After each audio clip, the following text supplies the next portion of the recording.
fight this morning as I recover from a ridiculous cold from this past week. I am in no way contagious, and my family is home resting. A Prayer for Humankind by Cheryl Kajawa Holbrook. God of all humanity, you call us to bring about healing and wholeness for the whole world, for women and men of all races and cultures and creeds. Help us to respond to a world that is groaning under the weight of injustice and broken relationships. Remind us that differences are a gift, and interdependence a strength from the same creative God. Strengthen us to resist the forces that encourage polarization and competition rather than understanding and cooperation. We know that your reign is not built on injustice and oppression, but on the transformation of hearts. New life, not just reordered life. Teach us forgiveness, O God. Bring us reconciliation. Give us hope for the future. We pray in Jesus' love. Amen. Amen. The book Grace and Prayer, editors Malcolm Boyd and Chester Talton, the retired Suffragan Bishop of Los Angeles. Collected voices, many dream. An invitation with all that has been going on in the world to remind you, my friend, and to remind myself not to give in to despair. For we live in a time which will persuade us or try to convince us is meaningless. How many times have I seen debates occur about the spaghetti monster in the sky? How many debates have I seen trying to articulate the proof of God's existence, when we just need to even look at creation? I remember seeing a sign on the buses in London. There is no God. Have a ball, or something in that, along those lines. And so, when there's meaninglessness, there's a temptation to lead to despair and depression, darkness. And so I invite you, friends, in this, especially this moment, in this time where we find ourselves, to not be led to despair. And what a reminder that hope is a way of being, not a state of mind. And what an example we have in Matthew's Gospel, especially today. What a reminder, pay attention to what you say. Because as I try to teach young people, once you say something, you can never take it back. Be mindful how you defile someone else.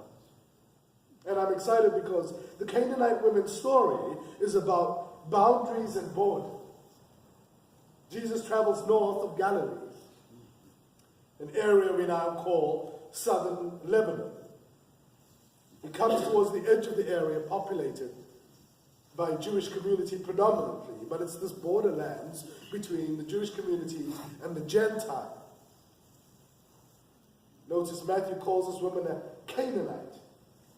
And as we look back to the Old Testament, Canaanites were the irredeemable, corrupt people of the ancient armies of Israel.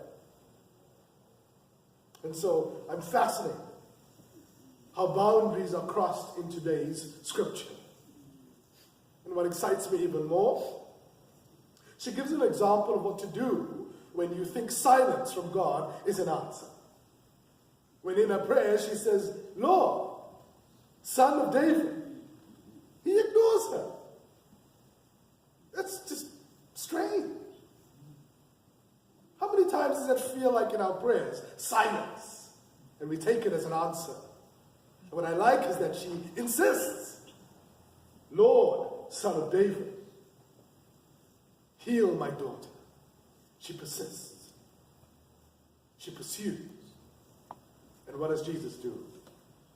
He crosses the border. He breaks the rules. Because even he affirms, my focus is with the lost folks of Israel, right? That's where I need to put my energy. And even the disciples are affirming that. This woman, this dog. And what does our Lord do? He crosses the boundary. To belong to the people of God is not to be the object of God's exclusive love, but to be the vehicle of God's inclusive love for all. We are here at St. Mary's on 428 Park Avenue because of a cosmic event that happened in history. Jesus of Nazareth broke the rules of time and space, forgave his enemies, became the lighthouse on the hill of Golgotha, and dared to show people how to live differently in the cosmic event, horizon singularity, the resurrection. And he kept teaching the disciples, let me show you the way. Let me show you the way. Are you still not listening? Do you still not understand? And I'm excited that Jesus reminds me of those things that defile my heart, which the Desert Fathers asks, the 8 deadly thoughts. What occupies your mind on a day-to-day basis? Is it anger? Is it rage? Is it revenge? Is it pleasure? Which gods do we serve? Mars, the god of war, Mammon, the god of money, Aphrodite, the goddess of pleasure.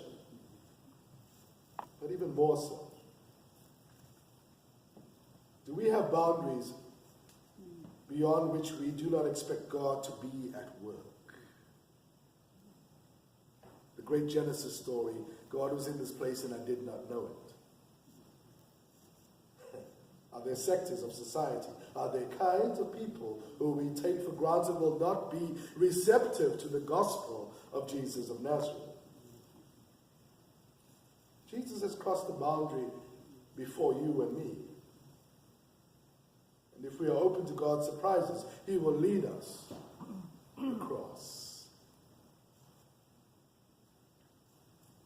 This wonderful Canaanite woman reminds me, never think ourselves beyond the pale of God's love, even when there's silence. We must never think we are beyond God's mercy. If we feel rejected, excluded, ignored by God, we must not take his silence, God's silence, for an answer. So, having stood yesterday on PCH with a group and spoke to them about gathering in love and hope, and later today when I go to a peace vigil at 5 at the neighborhood congregational church and talk about hope being a state of being, not a state of mind. And what does it mean to be a love agent of Jesus of Nazareth, and then going down to the beach to see who these angry men and women are. That's an easy example outside of myself. But I'm curious, in your life and in mine,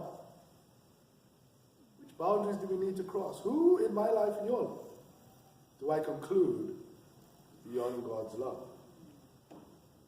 Who is somebody that you might know, that you have been silenced to?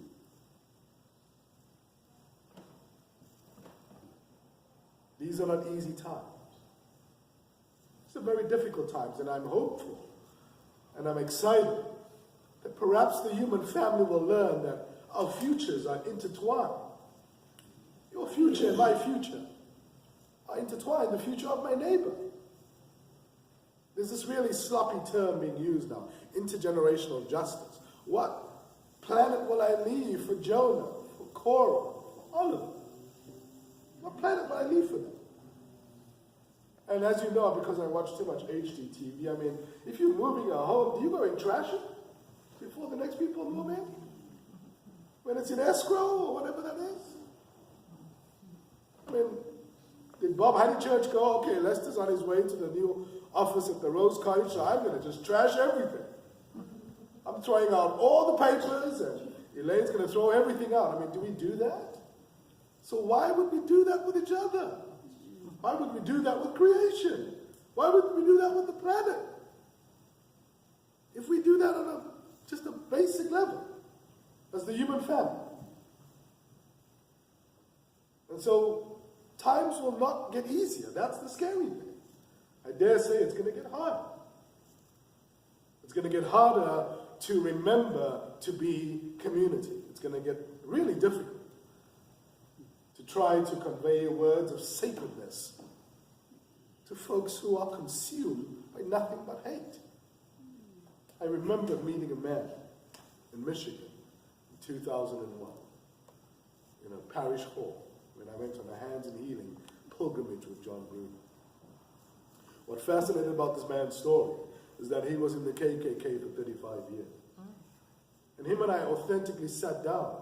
We had a deep, deep conversation where he gave me a little insight into just what it must feel like for folks to just purely hate, to be consumed by hate. As the Desert Fathers asks, what consumes your mind and your thoughts? Which then is an opportunity to address and ask and talk about and explore evil, which is something that the church doesn't really talk about that much. And it's a topic that I really need to pray deeply about before I even engage in the book, The Evil and the Justice of God by N.T. Wright. I had to pray deeply before I even read that book, because when you engage those kinds of topics, the question for me becomes, what do you open yourself up to in the principalities of darkness, which is very real. And so, I'm excited that you're here. I'm excited that you gather in community. Because on this Christian faith,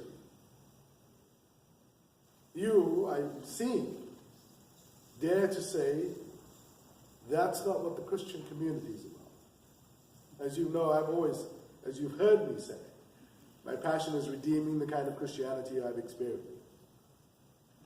The Christianity of oppression, of hatred, of exclusion.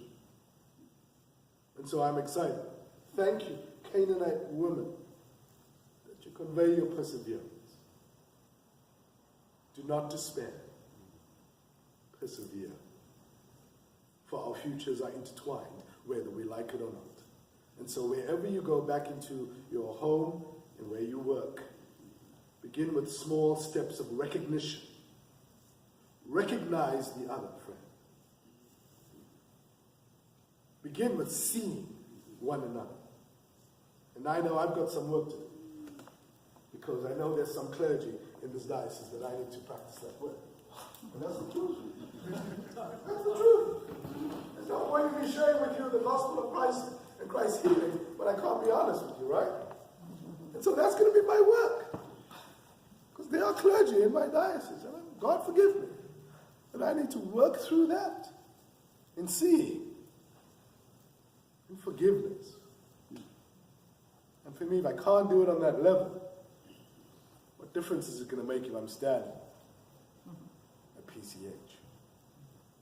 If I claim love and peace and my own personal life as a shambles, and I don't practice the very things Jesus says to me, what comes out of your heart, be mindful of what you say.